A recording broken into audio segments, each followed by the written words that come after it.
Assalamualaikum warahmatullahi wabarakatuh. Halo teman-teman, kembali lagi bersama saya di Jagat Arifatul Istiwa, dan kali ini saya akan menjelaskan apa itu ERP. Kita secara singkatnya kita diving into the ERP word. So, tanpa basa-basi lagi kita mulai ya. ERP, apa itu ERP? Jadi saya menampilkan modul saya, modul pembelajaran yang saya buat sendiri, yaitu CNP in a book.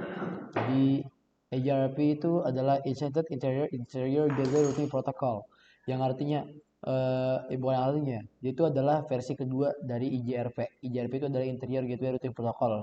EGRP ini dan EGRP adalah Cisco proprietary. Jadi sebelum sebelum yang artinya tidak bisa dipakai oleh vendor manapun. Namun setelah bulan September tahun 2021 kalau nggak salah. Jadi atau 2019 saya lupa, itu dia tuh udah mulai multi vendor. Jadi RGRP ini sekarang sudah dipakai di multi vendor di tahun yang 2024 ini.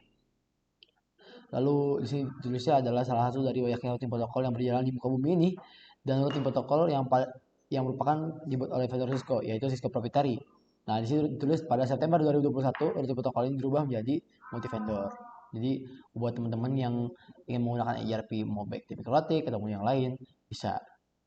Lalu misalkan oke. Nah, kalau misalkan dulu tahun 2013 orang vendor-vendor yang lainnya, sebentar maaf. Jadi kalau misalkan tahun 2013 eh, vendor-vendor lain kalau mau pakai Cisco dia tuh harus bayar royalti dulu. Jadi di sini dijelaskan bahwa tahun 2013 Cisco menetapkan bahwa ERP adalah Cisco proprietary yang mana mempunyai Cisco semata, hanya punya Cisco, tidak bisa dipakai yang lain. Oke. Next di sini jelaskan bahwa ERP adalah very fast conference. Ya betul, karena ERP itu fast conference itu artinya pertukaran data yang cepat. Biasanya routing protokol itu normalnya adalah fast conference atau pertukaran data yang cepat. Namun kalau ERP itu very fast conference. Saya ada sepengalaman saya menggunakan virtual untuk mencoba ERP maupun OSPF.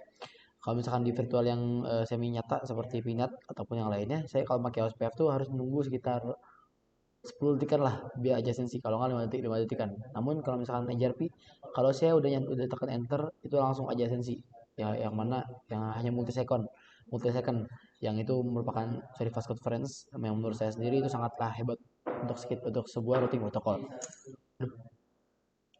Next, routing protokolnya adalah hybrid dan metriknya adalah dual. Ya betul sekali.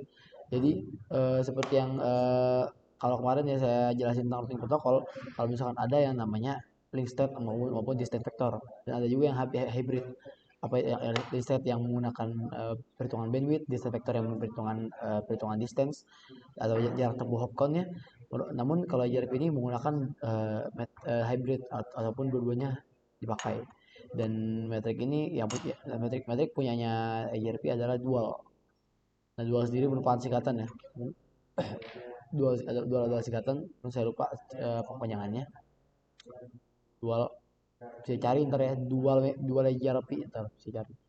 Jadi adalah hybrid antara link state dan juga link state vector yang membuat dia menjadi very fast conference dan perhitungan data yang akurat dan cepat. Ini dual adalah metrik mirip ERP, iya betul. Sangat cepat. Nah, di sini dijelaskan ya, yang di paragraf ke selanjutnya. Nah, kalau misalkan ERP itu ibarat ibarat kita yang ngambil jalur peta singkatnya aja. Gimana tuh maksudnya?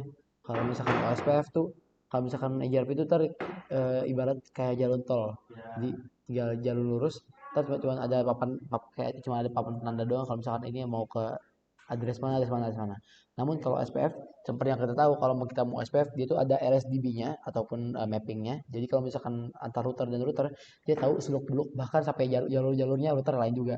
Kalau JRP enggak. Kalau misalnya JRP kita mau kirim paket ke tujuan, dia langsung dituju ke tujuan, ataupun kayak ada jalur tol di lurus tengah tinggal jalan. Misalnya tujuan kita dari Jakarta ke Bandung. Jadi kita tinggal jalan jalur tol, kita tinggal lihat papan Bandungnya, tinggal belok. Kalau SPF enggak, dia tuh kayak lewat perumahan gitu, kayak belok kiri, nah sini, belok kanan, belok kiri lurus. Jadi ibarat kalau misalkan di OSPF bisa nempuh sekitar 10 detik atau 5 detik, kalau misalkan IRP cuma nempuh sekitar beberapa multi second saja. Jadi IRP ini jauh lebih efektif. Dok. kecepatan data.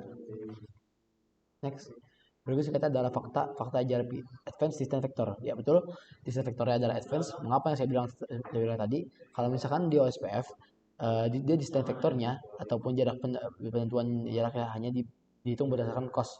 Ya cost itu kayak jalur kayak satu hub kan dihitung 10 cost ataupun yang lainnya ataupun custom juga bisa. Kalau misalkan EJRP dia distance vector yang menggunakan perhitungan K values tuh kayak metrik kayak gitulah. Jadi metrik itu diisi oleh 5 key values. 5 key values K1, K2, K3, K4, K5. Jadi penghitungan distance vectornya lebih efektif dan juga lebih cepat. Next, fast conference. Enggak fast conference ya, ini salah ketik. Very fast conference atau pertukaran data yang sangat cepat. Kalau fast conference itu punyanya OSPF. Kalau very fast conference punyanya EJRP, ini salah ya. Mungkin bisa diralat nanti. Support VLSM, jadi EJRP bisa support VLSM. Partial updates, udah manual summarization, jadi dia JRP defaultnya itu adalah summarization off kalau nggak salah. Kalau nggak salah ya, summarization off. Jadi kalau misalkan mau di summarization harus manual dulu. Lalu ada loss balancing pada equal dan equal cost. Betul. Jadi dia JRP ini khususnya dia JRP. Jadi ada loss balancing. Biasanya kan kalau kita tahu di OSPF tuh kalau kita nyoba OSPF di Mikrotik ya, loss balancing tuh kanan kirinya harus kalau misalkan kanan kirinya dipasang load balancing, mau kanannya lebih kuat, lebih dominan ataupun kirinya lebih dominan bakal dibagi secara rata kan. Cuman enggak kalau buat EJRP. Kenapa? Karena dia ngitung berdasarkan 5 K tadi, yang mana isinya adalah perhitungan delay, bandwidth, dan juga data kepanjangan ketebalan dan juga reliabilitas seperti itu. Jadi kalau EJRP, kalau misalkan di sebelah jadi link A sama link B terhubung ke satu WSP yang sama, namun link A lebih lemah daripada link B, jadi yang didominanin bahkan link A dan yang kedua dominan adalah link B.